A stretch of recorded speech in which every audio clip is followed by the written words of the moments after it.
And okay, I believe we are live now. What's up, everybody? Welcome. Ciao a tutti. Benvenuti, bentornati sul canale. E oggi, ragazzi, abbiamo un ospite molto, ma molto speciale. Un mio amico che conosco ormai da sembra più di 10 anni, saranno tipo 6 anni forse, però ci conosciamo da tanto tempo, immagino che un sacco di voi lo conosciate, quindi sì, è Tom del canale Weila Tom. Se non state seguendo, se vi interessano le lingue, dovete vedere il suo canale Weila Tom, vedrete il link nella descrizione, però volevamo condividere una chat in inglese, anche un po' di italiano ci sarà ogni tanto, siamo misti con italiano e inglese. Quindi perché sto parlando così tanto? Possiamo iniziare con i ragazzi, vi presento il mio amico Tom e adesso lo invito, eccolo qui. Weila, ehi! Tom, come Eccoci stai? Come qua. va? Tutto a posto, non c'è male. Grazie che siamo qui insieme, mi fa piacere stare insieme di nuovo. Yes, mi fa molto piacere. Eh, E quindi we can speak English and Very good. Italian, anything you want, but se vuoi, magari ci puoi dire, tell us a little bit about you, who are you, Sure. what you do. Go ahead. Absolutely. All right, yeah. So I'm Tom. I run the YouTube channel, Weila Tom. And crazy thing, just like you were saying before, I've been doing this for 10 years. And so likewise, I feel like I've known you forever too, because I remember years and years ago when we did some other stuff together. But yeah, Yes. so I teach English and Italian. I like to think of my channel as, one time somebody said to me, I like that you do bilingual content. And prior to someone telling me that, I never viewed it that way. And I'm like, yeah, you know what? That makes a lot of sense because I do things in English, things in Italian. It's really big. I'm really big into translations. So that's the way I like to think of it. And yeah, I'm just having fun with it, really. Nice, yeah. I mean, I guess on my channel, I'm mainly focused on just teaching English, but your channel goes beyond that. Yeah, so I mean, I have my grammar videos, where I teach like English grammar or Italian grammar, especially like, I'll do verb tenses, object pronouns, all that stuff. But then I even do some other stuff where I'm like, how to talk about the past in Italian and English, and I just teach phrases. Okay, Or cool. way back in the day, I used to do stuff like, all right, so you go to a store, let me walk you through the whole transaction, what it's like to ask for merchandise, to pay. And Okay, nice. I used to do like vlogging kind of stuff in the past, but I haven't done anything like that in a long time. I was thinking of re-uploading like an old video of mine. And when I was going through my archives and I was looking at it, I'm like, man, I was so young there. I'm like, someone's going to think that's like yesterday. I don't want to put that up. So. Yeah, I mean, although I saw an old video of yours, you haven't changed much. Yeah, So yeah. it's a compliment. Thank you, But, my friend. Thank you. But yeah, so just so the people who don't know you know, where exactly are you from? Yeah. And what is your background with the Italian language? Yeah. The funny thing is, like, when a lot of people, if they just see your video where you're speaking Italian, they may think you're Italian. So for me, that's like a huge compliment. I'm like, oh, wow. So that must mean my I Italian's personally pretty good. don't get that too often, to be honest, but I'm sure you do because I think your accent's pretty good in Italian. Thanks, man. So basically, I'm American of Italian descent. My grandparents are all from Italy. And so I always grew up around Italian, like so much to the point where when I was a little kid, I didn't think that old people spoke English. Like it was just a thing. Because also where I grew up here in New York, there's a lot of people of Italian background. So it was very normal, even for my classmates or my friends, to have grandparents that spoke Italian. They would speak it to me if we were like at school, at an event, at their house, whatever. So I grew up in a real like Italian little enclave, as sometimes people call it.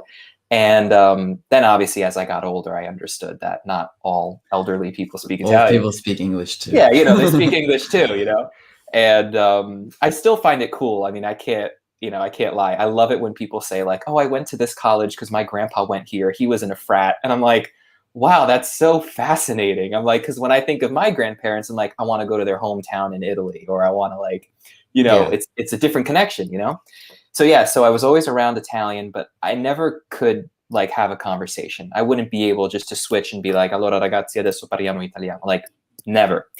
So, but I would hear my grandparents and family members, whoever came to visit New York, they'd speak to me in Italian. I'd respond in English. So I always understood a lot. And then like when I was a teenager, I was like, let me like start learning this language. That'd be pretty cool. And we had classes at my school. And then it was really odd because I remember on the very first day I was in like Italian 1. And you know me, I was like all excited. I'm like 13. I'm going up to my teacher. I'm so excited to be here today, whatever. She's like, oh, that's nice. Have you ever had Italian class before? I was like, no. She goes, all right, don't worry. It's going to be really easy. This is for beginners, whatever. So she writes a few things on the board like come ti chiami, quanti anni hai, and then the verb parlare. I remember this like so clearly. And she just goes out, like just asks a question to the whole classroom. She's like, does anyone know what any of this stuff means? And everyone's quiet, you know, first day of class, and we're all freshmen, you know how it is. Yeah. But I'm like, I gotta go for it. I think I know what this means. And so I raise my hand. I'm like, does parlare mean to talk? And she's like, yeah, but you just told me 2 minutes ago you've never taken Italian before. How do you? And I was like, I can't explain to you how I know this. It just makes sense in my mind. Wow. So I kind of feel like in a way, I treat Italian as like my second language. So even though I didn't speak it, I had enough of a level of it where I could kind of figure stuff out.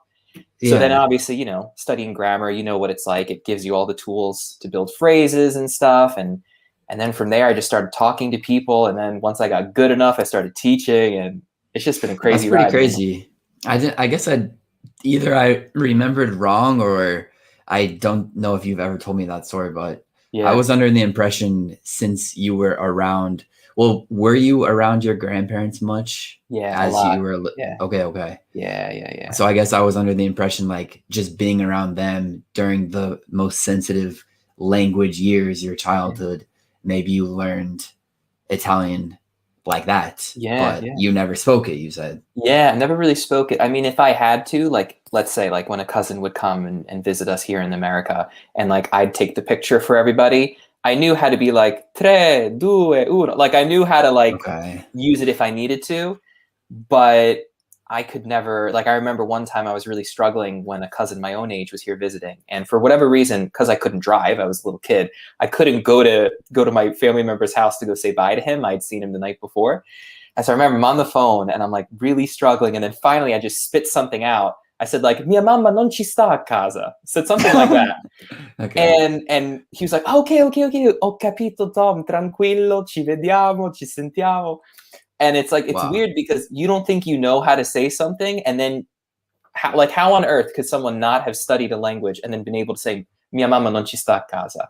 Even though that sounds a little more regional, like today I'd say, mia mamma non c'è, quindi non posso venire da te.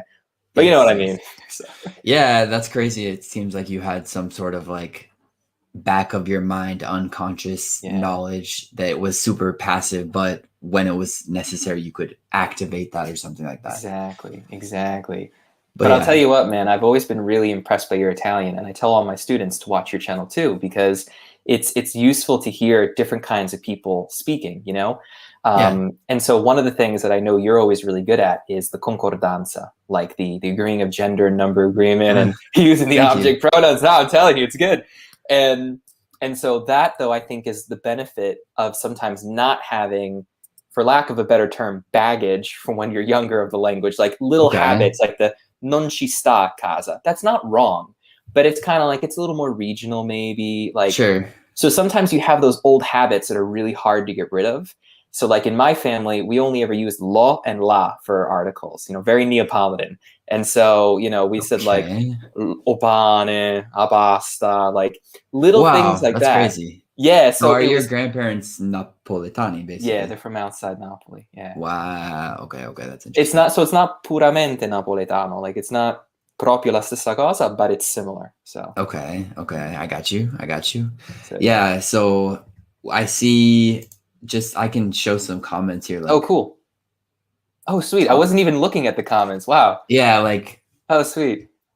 Like, se state venendo adesso, ciao a tutti. Yeah, ciao ragazzi. Fate delle domande pure se volete. Yes. A quanto pare, Tom speaks so fast. Oh, sorry guys. Io rallenterò, ragazzi. Parlerò molto più lentamente. It's all good. I like the speed. I like the speed personally. Oh, that's great. What about this question Oh, from hello, Lolly Lolly Lolly? Lolly. Yes. How many languages do you speak? Yes, that's a So, good question for Tom, I believe. yeah. So obviously, I speak English and Italian. I like to think I speak them both fluently. And then I speak French, which I also like to think I speak fluently. And then now I'm learning Portuguese. Okay, And I've cool. been doing that for like 7 months, which I didn't even realize it's been that much time. So yeah, now I speak that. And I know very little of like random little bits and pieces of stuff like Spanish or Greek or, but Yeah. it's not enough to ever impress anybody or do anything with it. So since you've learned Italian in one way and now you've kind of adopted probably a new style learning French, Yeah, totally. Portuguese, like what have you learned? It's a very broad question, but what Yeah, have you yeah, learned about learning languages? Like, how do you learn a language? If yeah, someone wants to learn English, like, what's a method? What do yeah. you think about that? The thing is, with every language, I do something a little differently. Like I try to take what I learned from the last one and see how I can either apply the same things or do different stuff for the new language. So when I was learning Italian, I learned it, like I said, from my family, and then I took classes. And then, really, after that, once I had the base, I just started talking to people. Like, I visited Italy, I spoke to my family all the time online, on text, chat, whatever. Then when it came time for French, I started totally on my own because I thought, well, I learned Italian. It's another Romance language. I got this. I saw how dead wrong I was. With French, you need help because the way Okay, you read stuff is not always the same as how you say it. true. There is a logic to it, but you need someone to guide you. But don't you think knowing Italian helped you quite a bit with French, I Oh would yeah, imagine? totally. I feel Okay. like it's really weird because I feel like French was easier for me to learn than Portuguese, and everyone has such a hard time with French for a lot of reasons, the way that you read things, the way it's written, the way you pronounce it. But I find French and Italian to be really, really close. So when I did Okay. French, I started talking to people using a lot of Google Translate so I could like kind of stumble my way through.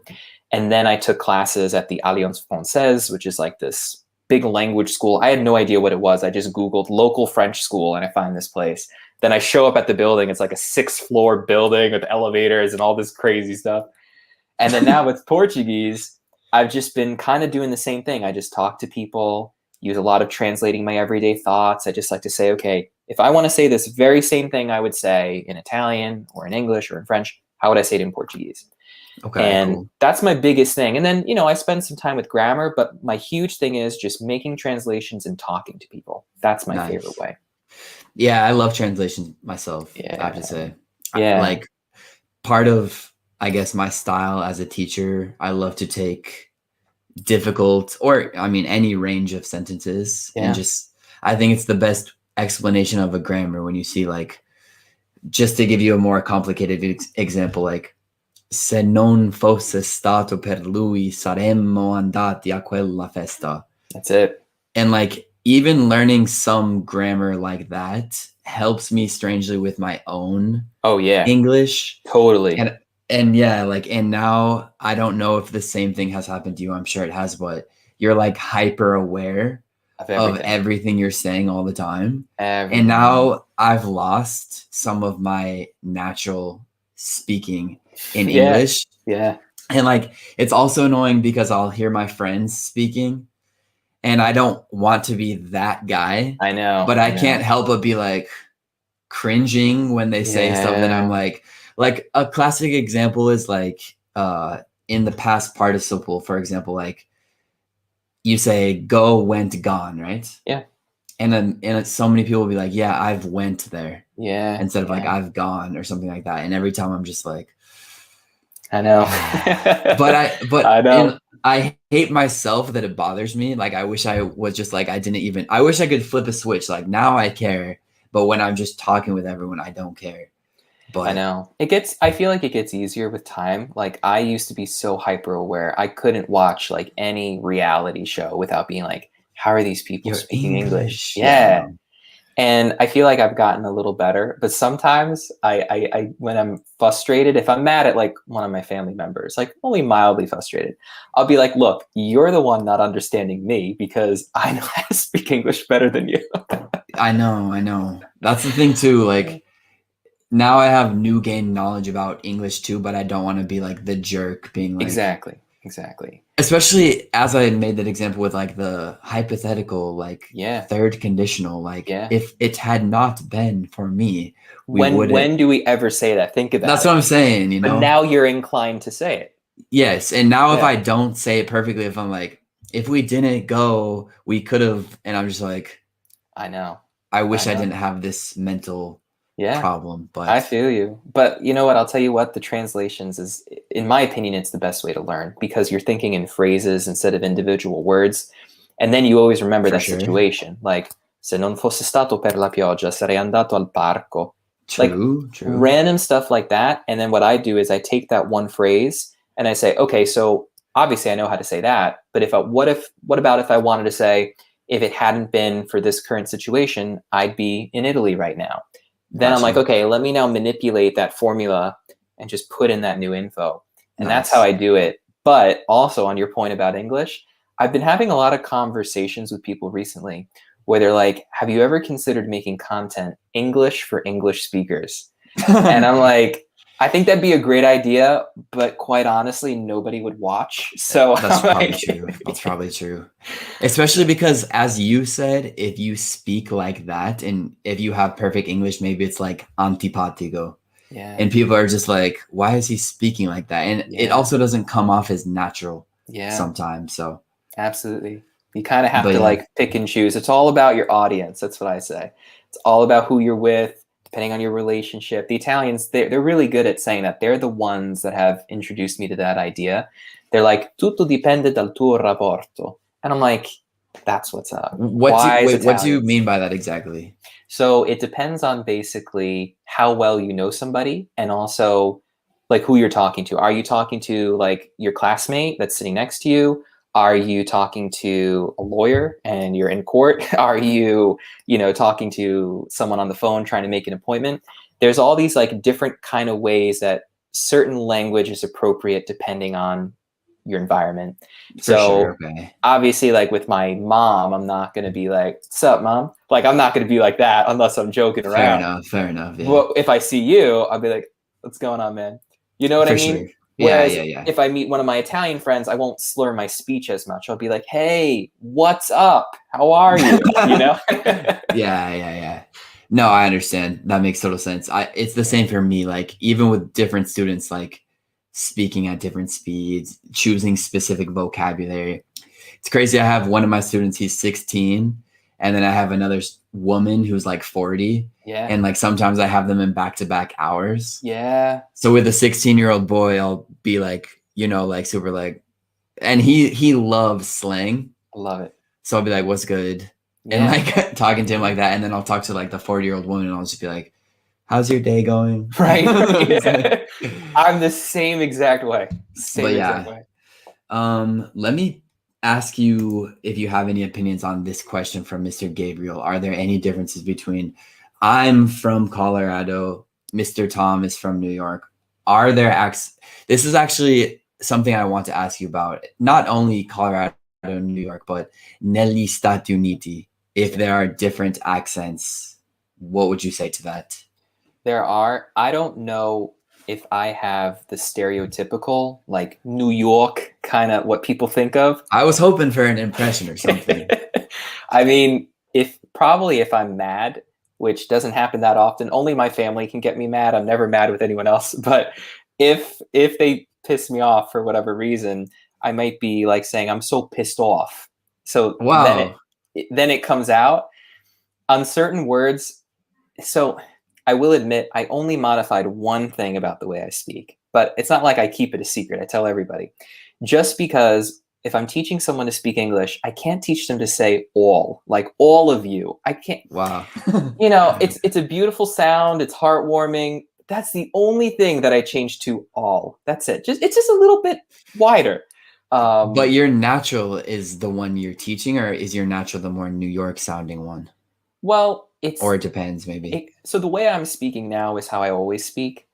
Obviously, if I say words like, so this is one of my favorite things, and you can tell me how you pronounce it. So basically, this is what I say, and this is like a typical thing a lot of people you can see the difference with. I say Merry Christmas.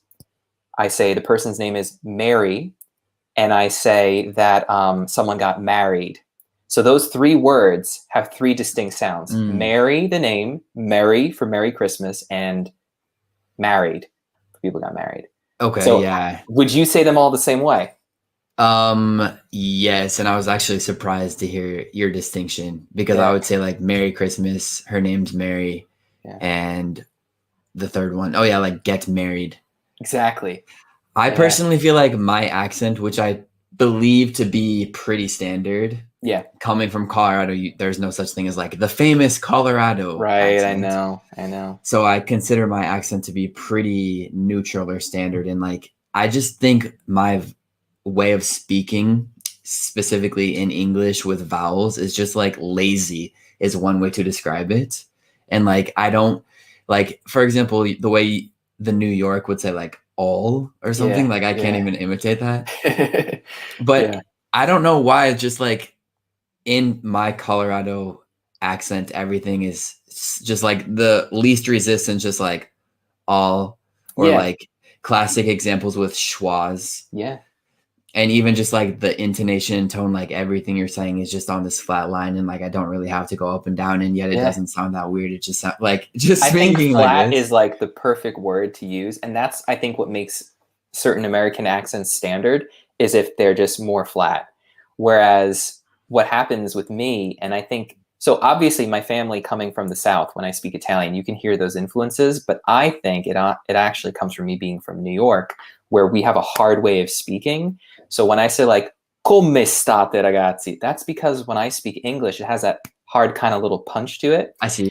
That's what I think, but I buy both sides. But you know what's interesting also, because I'm obsessed with accents, there's also a kind of more West Coast accent where people say things like eggs and interesting. Like there's this ing kind of sound everywhere. I don't know if you've ever noticed it, but like I say eggs, interesting, but I see some people, they're like, isn't it just so interesting? Like they go kind of up like that. Like every sentence finishes with like a question intonation or something like that. Yeah. Yeah, I've seen that in like Australian English too, where like every sentence ends like as if it's a question, like this kind of. Yeah, very nice. The kind of, yeah. Yeah, but can you just give me a couple examples like back to back, like of standard and then a New York accent? For example, like all and all. Okay. Some people have it deeper than that. So some people, depends where they're from. And the fascinating thing also about accents in English is that sometimes there is an ethnic or heritage impact on it, which I've always found. I want to like learn more about that, because there's always like the stereotypical Italian New Yorker accent, which is more from back in the day probably. But it's like what you see in movies, right? Like, give me a cup of coffee. But there are people who do speak that way. So, and when I hear that, I feel like I'm home. I'm like, that's like the local way of speaking. Okay, yeah. It touches your heart in a way or something. It does. And so I know it's the aw sound is where I hear it everywhere.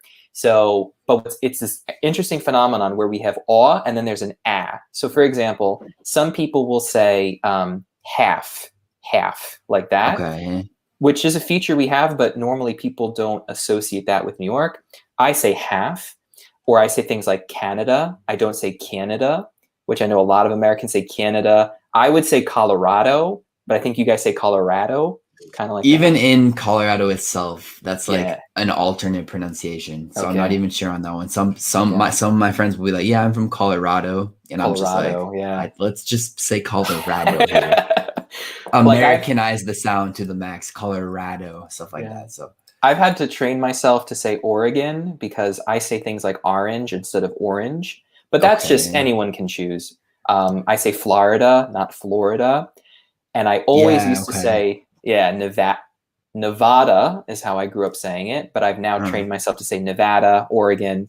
Florida, I'm not going to buy that much. I'm still going to say Florida. So. Florida, yeah. It's funny mentioning those states because I've heard, now that I think about it, I've definitely heard like Nevada, and I'm just, but yeah, I'm definitely, I don't know if I'm like super Americanized, but I'll be like Nevada, Well, which you're probably from just near sounds there, like, so I think that's the right way to say it because that's how people from there say it. You know what I mean? that's possible. That's possible. Yeah, yeah. I'm curious, like in Colorado, as you could probably imagine, there aren't many Italians. So I don't have a connection to Italians in Colorado. One time I went to like an Italian language meetup, Nice. but even there was probably like two Italians. So Gotcha. I'm just curious, like, and yeah, another question from Lolly, by the way, Yeah. where you live in New York, right? I live in New York. Yep. The And US of A. speaking of that, like, what is it like having a lot of Italians in New York, or what is the Yeah. influence of Italy on New York, or the Italians on New York? Because New Yeah. York is probably the most Italianized Yeah. city. What It's could you true. say about that? It's such a fascinating thing. I talk about it like with my students all the time that are really interested. I've spent a lot of time trying to get to know like the Italian American organizations and stuff. I'm just fascinated to be like, what is it really like? So basically, I categorize it in two ways. We have the Italians from Italy that are here, that live here, they work here, whatever, they move here. And then we have the quote unquote Italian Americans. Now, in my mind, everyone has a different definition of what this stuff means. People call me Italian American, whatever. In my mind, Italian American is like this subculture that we have here. It's basically the Yes. descendants of the immigrants that came really any point in time, but I'd say prior to World War II. That's that sweet spot. People that have the great grandparents that came through Ellis Island, that whole idea. The Okay. people that lived in the Lower East Side or in the tenements in, Lower Manhattan, like that's like where I think it was born. And so a lot of those people have connections with places like Sicily or Calabria or Campania, Puglia. So a lot of Southern Italian influence. So there's even like a way that you could argue that they speak if they hold, to that identity, like saying things like mozzarella or prosciutto, or so pronouncing Italian words Wow. with like derivation. I don't know what the word is. It derives from like Sicilian dialects where they like cut a lot of the words off, right? Okay, I got you. And it kind of like evolved in its own way. And then there's like influences of Yiddish and stuff because we have a lot of Jewish communities here. So, Yes. I just heard earlier today, I was talking to someone and they said the word smear, pronounced as schmear, is a very New York thing. And I was like, really? Or if you say to skeeve or to skeeve something, apparently it's Okay. very East Coast, like, qualcosa es schifoso, right? Yeah. So we'll say, I kind of skeeve that. Like, do you ever say What? that? No, No. I don't think I've heard of that. But maybe if I heard it just in the context, I could be In the like, context, you okay. get it. Yeah. Especially knowing like skifo, maybe. Schifo, yeah. So I don't know where that comes from, but basically the point is you have that like Italian American community, and then you have the modern day Italians, if you will. And so they're different. So I think a lot of the idea of the people growing up here, especially people like me, if I never studied Italian, just grew up the way that I did here in New York, and then got on a plane and went to Italy, I would be shocked that they're not like the people I grew up with because they're European, they're different, they evolved in a different way. Yeah. And I also saw, so, growing up having Italian grandparents, I thought my grandparents were like super Italian, right? Which of course they were. But when I went to Italy and I met my grandmother's sister, who still lived in Campania, and first of all, I could speak Italian to her differently because her Italian kept modernizing, it kept changing. All My right. grandparents' Italian stayed in this little bubble of like pre-1950s Italian that they brought over from their hometown. So they Gotcha. spoke a lot more dialect and stuff. And so then when I came back and I was having lunch at my grandma's house, I said, wait a second, my grandma wears a sweater, slacks and penny loafers. I'm like, my grandma's American. And like my grandma Okay. makes like chicken cutlet and meatloaf. You know what I mean? I'm like, this is different from the idea of the Italian nonna. Yes. But everyone has their own experience with it. So I'm not trying to talk for other people, but it's just, I'm very cued into like observing these little things. So I would say, long story short, there is a big Italian influence here, but it's more Italian American than Italy Yeah. Italian right now. That's an important distinction for And sure. living in Italy, obviously, I'm sure you know what it's like growing up in America, the idea of Italy and then going there and how it's different. Yeah. Yeah. And I'll touch on that in a little bit, but before I just want to say like it's funny that you mentioned like Italian American and then Italian. Yeah. And I'm afraid that a lot of Americans fail to distinguish that. And like I know specifically like some of my wife Sonia, her students are like they're American because they're learning Italian, but they have Italian heritage and they're like, yeah, like us Italians, we don't do that. Or like they always refer to themselves as like Italian. And for Sonia, who's the true Right, Italian, right. she's always just like, oh, Italians don't do that. Ma c'è, Or io sono italiana. exactly. And it's the funniest like just situation where it's like this kid is like, I'm Italian all the way. And so in my culture, we do this. And then the real Italian is like, well, in the Italian culture, like a classic example could be like spaghetti and meatballs or something, which a lot of Americans would be like, this is Italian food. Yeah. And it is Italian American food. Right. But so many Americans forget that Italian is just Italian American. And then there's also real Italian. And it's not only Italian, there's also like Greek is a big one. Like, you know, if you ask someone like, so what are you? What are you? Right. Yeah, what are you? And I personally have never really been able to answer that question, but sometimes people be like, I'm Greek, or I'm Italian is a classic one, or I'm Irish, or whatever it may be. But I think it's just important to realize like, but I'm American, and there is people in Greece who are the true Greek people, and they probably have a different culture than the Greek American. You know what I'm saying? I'm totally with you. And that's why, so growing up, I was always told, and I remember, I don't know if you remember this, you know, there's like this Disney film, Luck of the Irish or something, where it was all about heritage and stuff like that. It's like early 2000s. That sounds super familiar. Yeah, it's like way back in the day.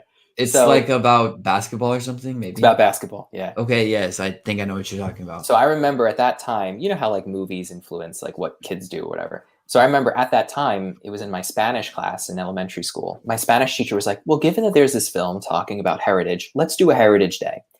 And so the point was to do a presentation talking about your heritage. And so obviously me at like, 8 years old, whatever, I had no idea what that meant.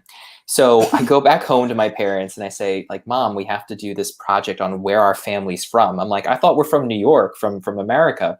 And she goes, well, you're Italian and your family is from Italy. And let's put this flag on the, front of your report cover. And so I'm like giving this whole presentation saying my family comes from Italy. And I'm like, where's Italy? I'm like, I don't know where it is on a map. And I'm like, and then, you get trained to be told you're Italian, you're this, you're that.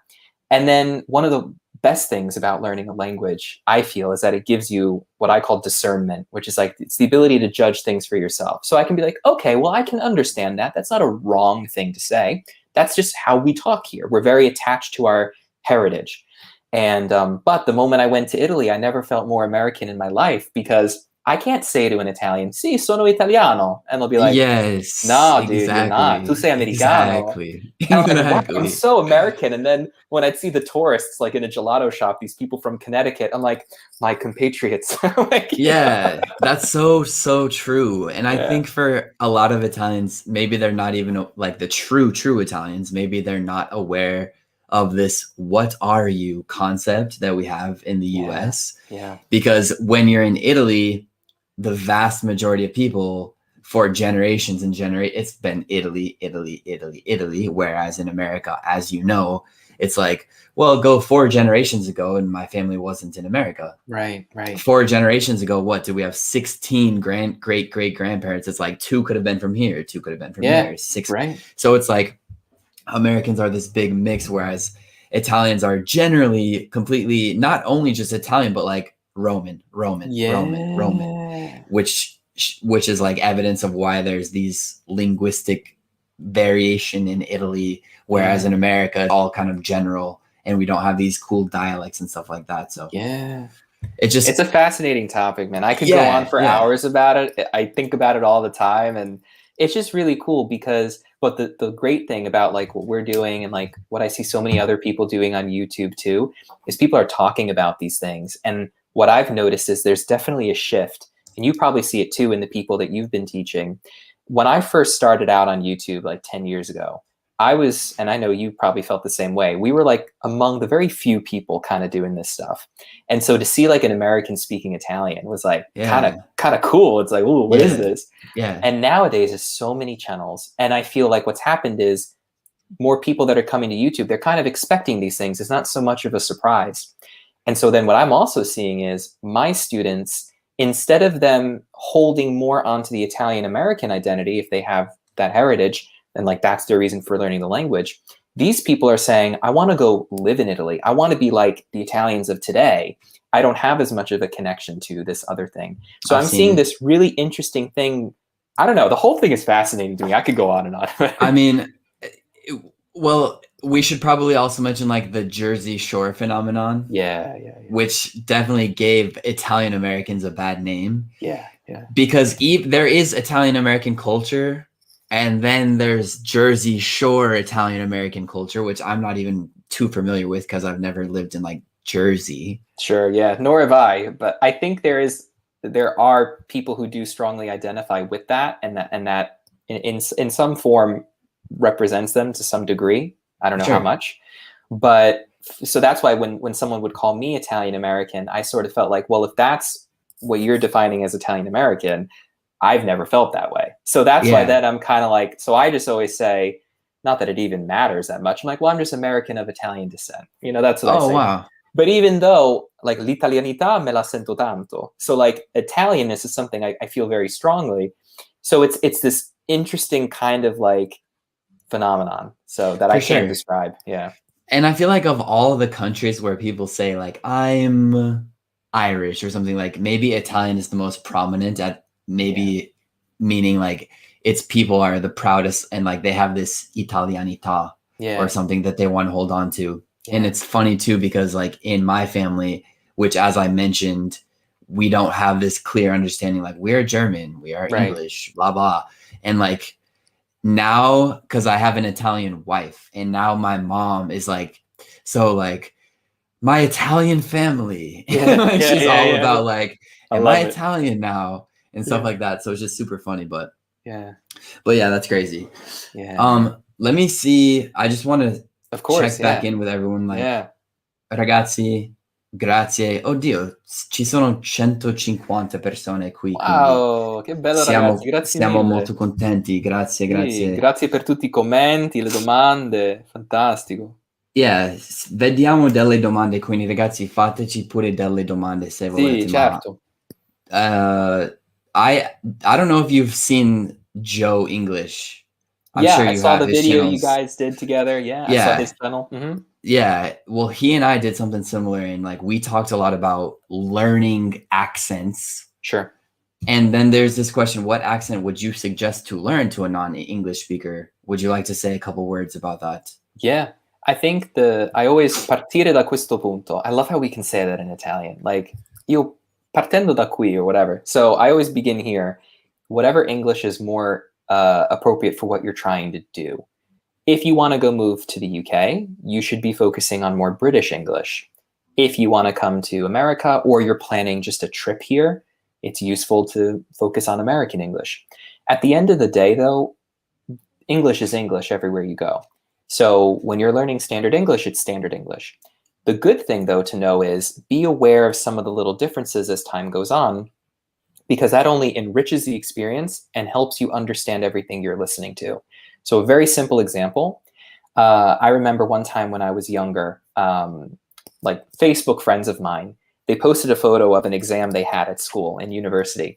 And they said, look, our teacher wrote learnt, L-E-A-R-N-T. They're like, he must have had a typo. I don't know. They thought it was funny. And I remember me actually looking at that. I'm saying, actually, the joke is on you guys because that's British English. So you guys just don't know that in the UK, you can say, I learnt something versus learned with an ED. So I think that if it just depends on what you're looking to do, like when I was studying French, I kind of saw this whole idea come back to me because with studying Italian, we just focus on Italy. Maybe I can focus on some regional differences in pronunciation, whatever. But I was like, wait, I live really close to Canada. I live really close to Montreal. I want to go there and visit and use my French there.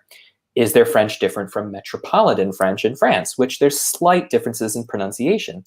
So I kind of familiarized myself with that too. So that, for example, I remember when I went to the hotel and they were just confirming my email, I said in French, it's like saying .com. I would say .com, which is how you say it in metropolitan French.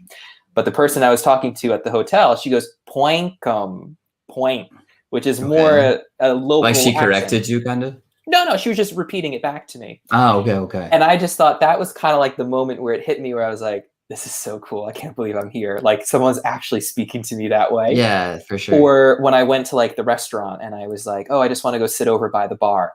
The response that I got was, it's kind of like someone saying in Italian, giusto, something like that. So she said some sort of expression, which is like, c'est correct, which means like, it is correct, è corretto. And I can't remember because it's been a while, but that's apparently like a real Quebecois, Canadian, French kind of thing to say. Whereas if I was in France, someone wouldn't say that. But because I studied that stuff prior to going, when she said that, I could just smile and be like, so cool, can't believe I'm here. Yeah. So I think whatever English is easiest for you to understand, like when I was studying Italian in my early days, I found anyone from Lombardia and Piemonte, Torino, Milano, their accents were so clear. So I was like, okay, I want to talk like them. But I also learned throughout the process, if someone is calling you Il Brian, Il Tom with the article, that's a very northern thing to do. I'm not going to go to Calabria and be like, hai visto Il Brian prima? You know what I mean? So for sure. Yeah. I mean, I agree with you for sure. And like one thing I like to point out is if we're talking about which accents you want to learn, your English must be already at a really high level to the point where you can like specify your accent to be like, now I'll speak the American, for example. And the truth is, which doesn't necessarily have to be a bad truth, but most English learners are never going to get to the point where their accent's so good that they're like, I'm speaking with the American accent. I'm speaking with, like, they're just going to have a foreign accent, an Italian accent speaking English. Right.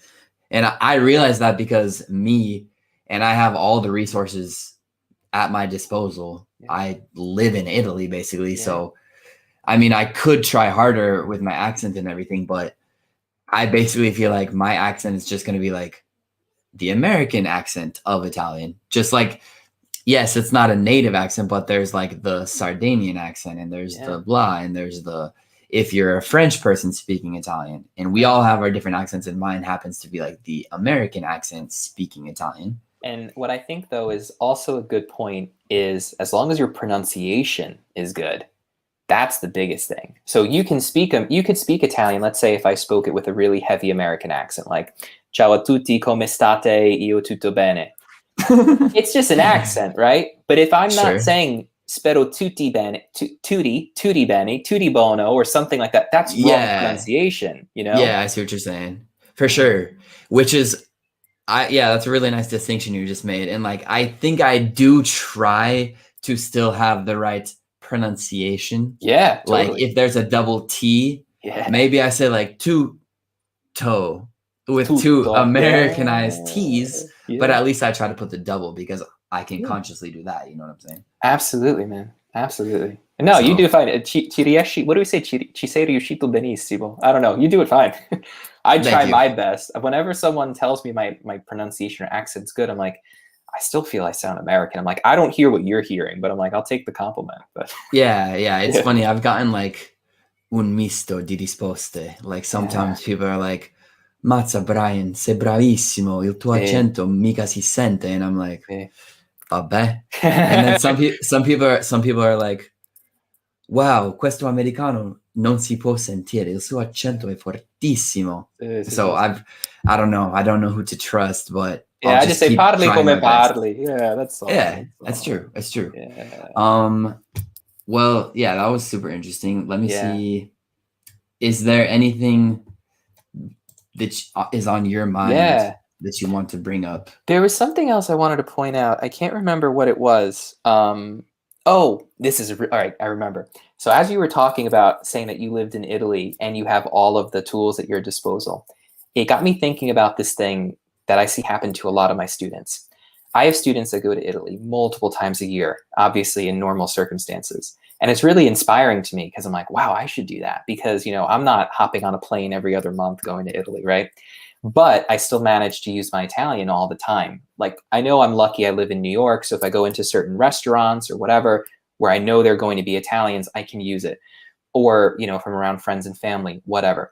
But what I use a lot of is just the internet. Like I'm, WhatsApping my friends or something like that, sending audio messages, doing, Skype calls, whatever. But what happens to a lot of my students, they go to Italy, I don't know, 2-3 weeks, maybe a couple months, and they come back and they say, Tom, I speak more Italian when I have a lesson with you than when I was in Italy. And so I think there is a misconception for a lot of people. Obviously, someone like you who has such a high level, you can use Italian everywhere you go, and you're seeking these opportunities, But sometimes a lot of people just think just by being in Italy, somehow I'm going to become fluent. So I want to get your thoughts on kind of like how have you been able to not only just be in Italy, but still use your Italian and improve it and stuff like that being there? I've gotten to the point where I miss English sometimes, and I'm just like, I want English in my life too. Yeah. Because, like, for example, yesterday there was like this mini party for my wife's cousin because it was her birthday. And like, we were all, obviously, they're all Italians except for me. So imagine being in a room with like 6 Italians and everyone's speaking Italian, and then you're just the only American. Yeah. And you're just like, I mean, it can be overwhelming if you're not used to it. But you feel it, yeah. You do. And that is like the ultimate challenge. That's the last level. That's the boss level. If you can keep up with that, there's really nothing else that's going to stop you. But when you do keep up with that, that's like a really rewarding feeling. And then like the conversation kind of comes to you and they're like, and you can just kind of like spit out without having to be like, pencil, okay, right? Yeah. Like you can just kind of keep the speed. There's no strain. The listeners aren't like, damn, the American has to talk now. Yeah. It's kind of like the flow just continues, and that's super rewarding. And I'm lucky to have that at my disposal because I have in Italy, all my connections are with Italians, Whereas, as you mentioned, so many Americans come to Italy. Maybe they're with another American, right, or they're in a group of Americans and they don't speak Italian. The starkest example, the contrast I can give you is 2013. I came to Italy completely alone, and I had Italian friends. I made friends, and I spoke Italian all the time. Yeah. And my Italian was like this. 6 months, basically no English. I had no English connections, no English in my life. The following year, 2014, I came to Italy in another study abroad. But in that case, I came with like 6 Americans. And like, I was looking around just like, damn, like this time I'm really only speaking English. We're all just in our American bubble. Mm-hmm. So I guess the simplest way to answer the question is like pop the American bubble and just expose yourself fully to Italian. Right. And like another thing I've told students sometimes, or people have left comments, like there was someone, I don't know, I lost the comment, but someone said like, what's the fastest way to learn Italian? And I lost it, or else I would show the comment, but the fastest way to learn English.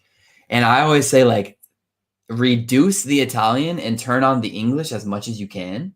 Yeah. If your day is 90% in English, especially as you mentioned with internet. Yeah. If you want to learn English, the internet's here for you. Yeah, totally. And like turn down the Italian and turn on the English. Yeah. And like if your mind's constantly working in English, you're gonna end up getting better and better. Yeah. So you can totally surround yourself with it. You can create a little world for yourself where you where you use the language. And I really started to kind of realize this the moment I stepped outside of Italian. So I learned Italian solely, just that language, for 10 years on its own. And it was sort of like, okay, I want to like do something different. So I learned French because I've always been fascinated by it. But also part of me was kind of like, how cool would it be to learn a language that doesn't have to do with my family? Because Italian obviously has a huge kind of family connection to it.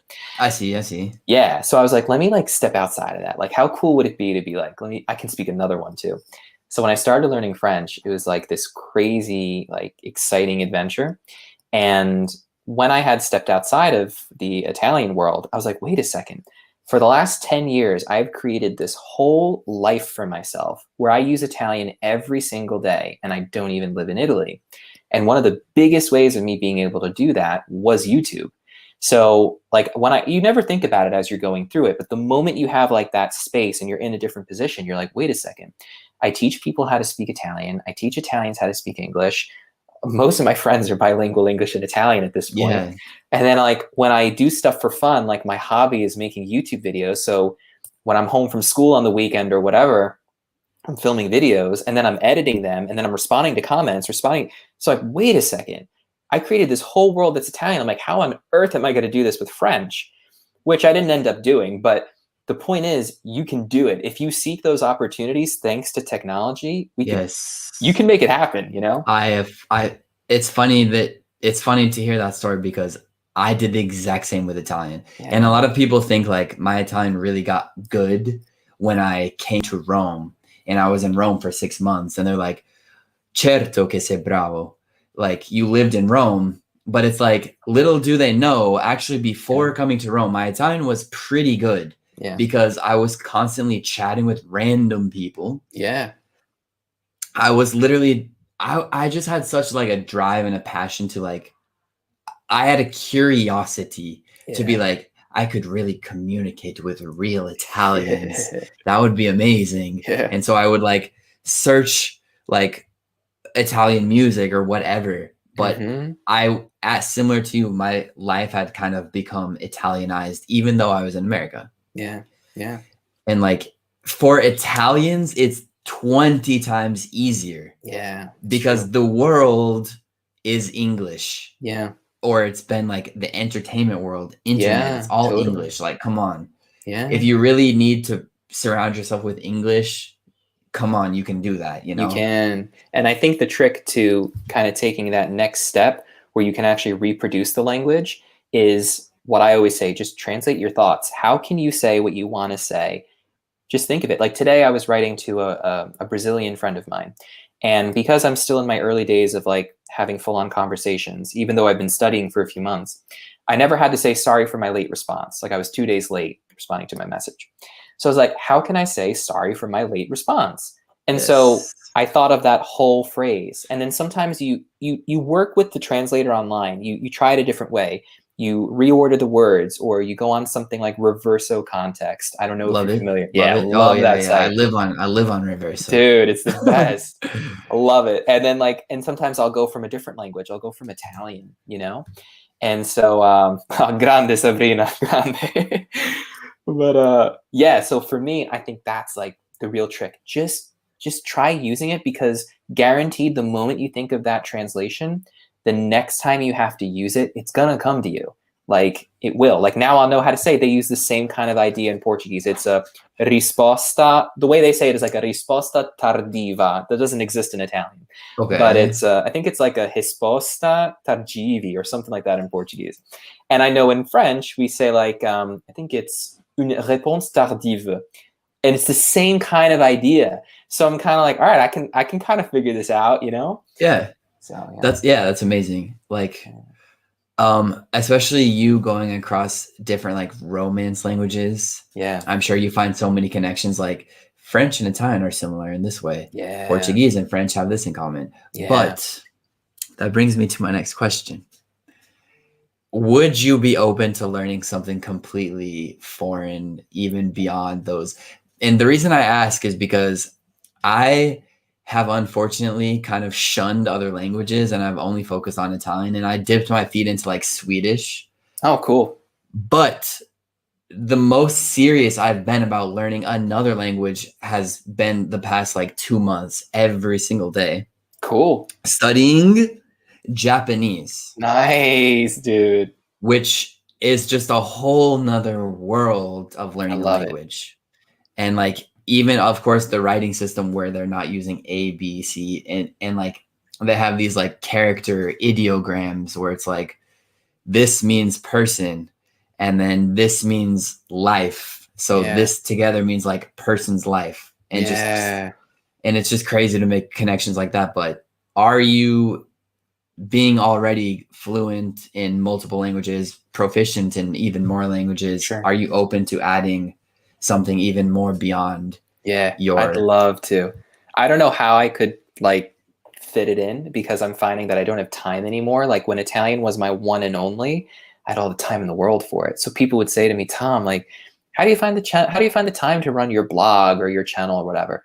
And I was like, well, first of all, when something brings you joy, you make the time, whether or not you have it. there? But the That's other fair enough. thing was now with French, I was cool.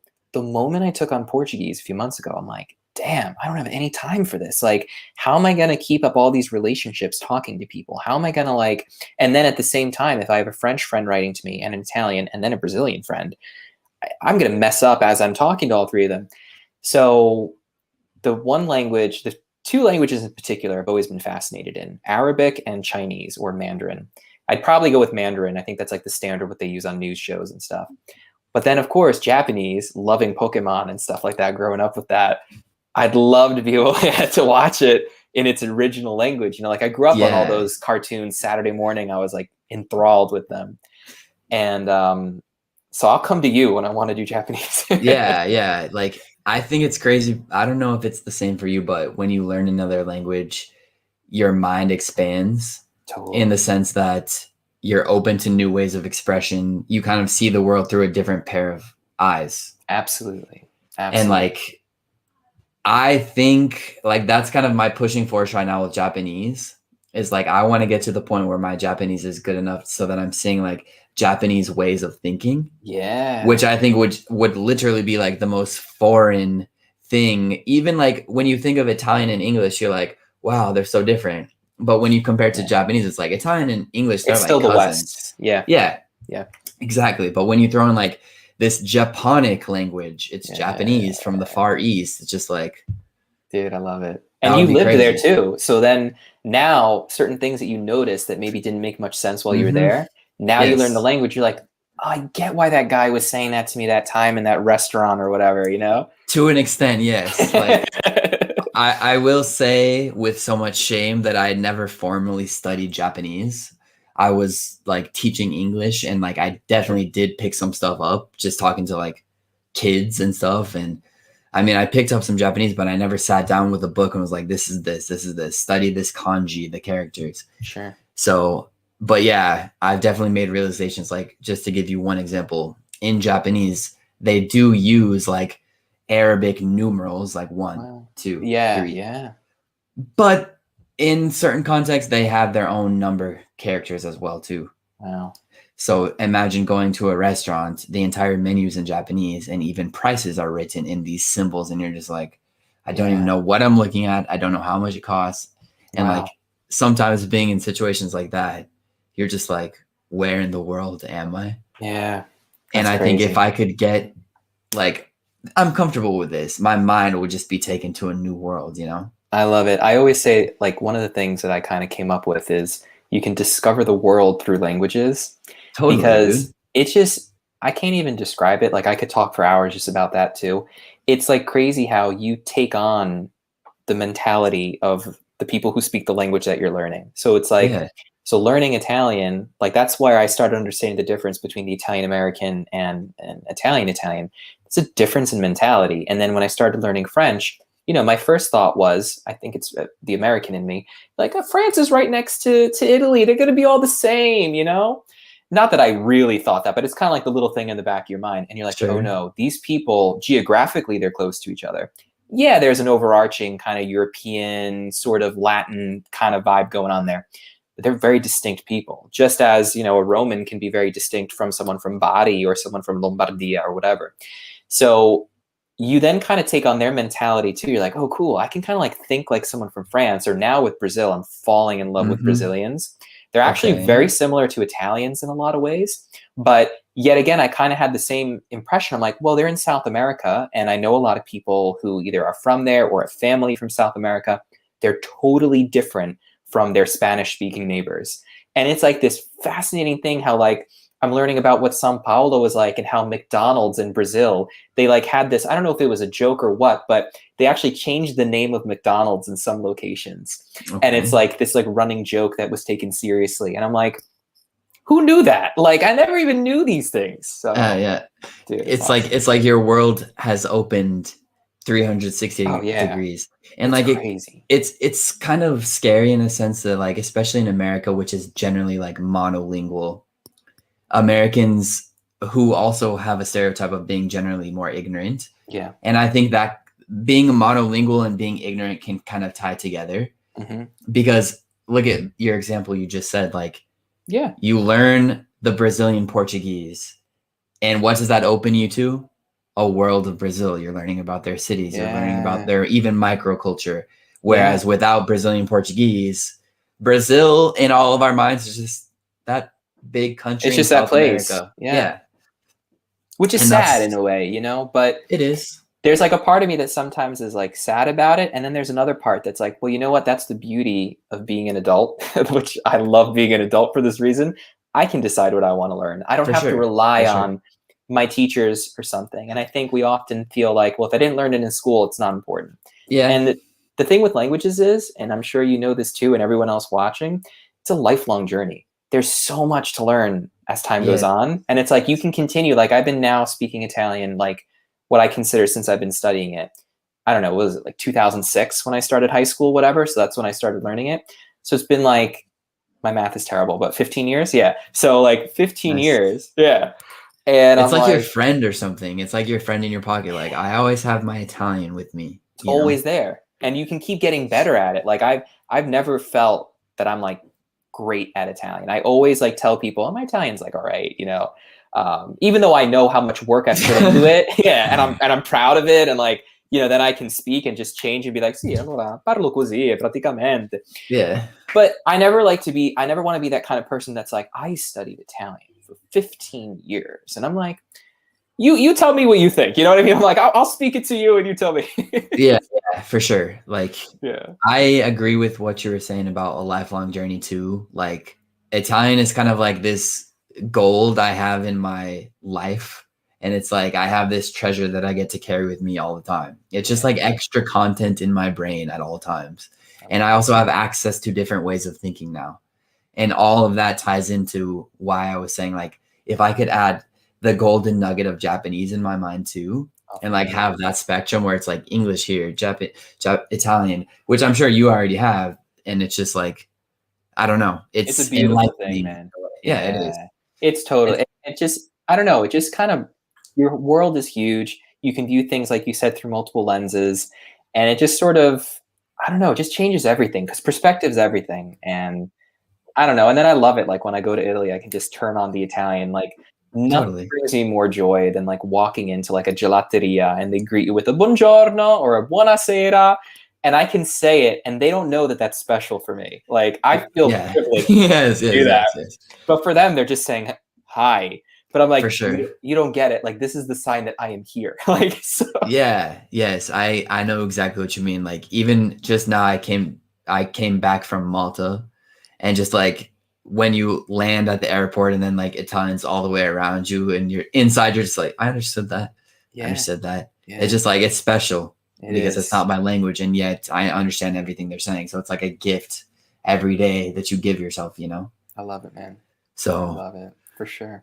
But yeah, I don't even know what else to say because I'm so taken aback by this conversation. But oh, dude, I love it. You know what? That's the pleasure of like doing stuff like this, and what I love about the community, like in this space, and like being on YouTube, and like I've been telling you like 10 times already. When you told me it's been a few years since we like did a video together, I'm like, I can't even understand.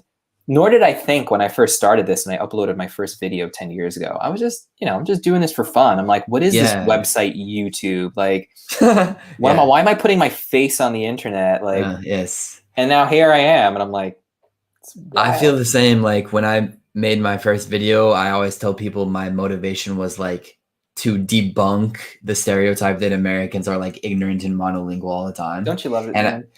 And I was like, I'm gonna show the Italians that an American can speak Italian. Exactly. One thing led to another, and it's like, well, now I'm part of the language Italian English community on YouTube, so it's cool. I love it, man. But yeah, that's awesome, dude. I mean, well, it's been a pleasure talking to you, dude. Likewise, dude. And we'll continue this conversation. I know we will. We've on and off been continuing this conversation for years, I guess, but it's true. Keep doing what you do and, in your own words, spreading the love. That's it, brother. Keep it up, man. I love it. But I guess there were a lot of people asking about connected speech. Sure. Before you go, do you have any comment on that? So basically the idea of like stringing all your words together and making the sounds mesh. I would say it's just a matter really of, number one, knowing what you're saying well. So saying the same thing over and over again. And so, for example, I always say to people, why do you think you can introduce yourself the easiest and the fastest when you're speaking Italian or you're speaking English? Because that's the first thing you learn. It's the first thing you're saying in a conversation.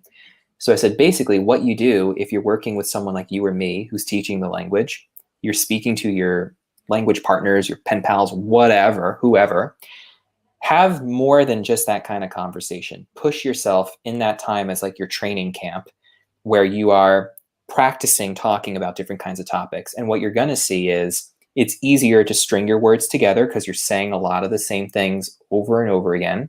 You're using a lot of the same vocab. Vocab can work in many different subject areas. And then what happens is it's just going to come out naturally. And then you can start listening to natives. And like, if an Italian says like, solo a te, for example, for solo a te, I'm going to see that as three separate words. Where if someone says, ma cosa hai, instead of saying cosa hai, I can start doing that too. And I can start making sure that it's two separate words. But sometimes when you're speaking, you're like, ma tu ce l'hai le chiavi, or ma l'hai fatto vedere già, or me lo fai vedere più tardi. I can just start saying it like them too, and then I can focus on my intonation, my cadence. Nice.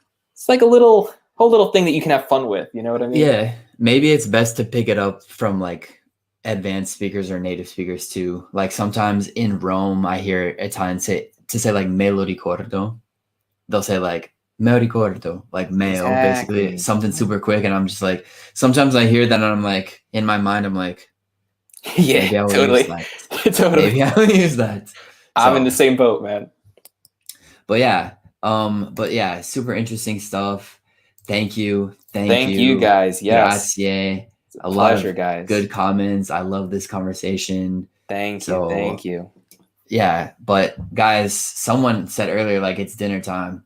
I believe I'm going to go eat dinner now too. Tom is in America, so it's probably late lunchtime for him. 2 p.m. Yeah. But 2 p.m. Yeah. Dude, thank you so much for coming on. Likewise, man. And of course, wishing you all the best. And yeah, man. We'll be in touch. Yeah, man. I'll talk to you later. Yeah.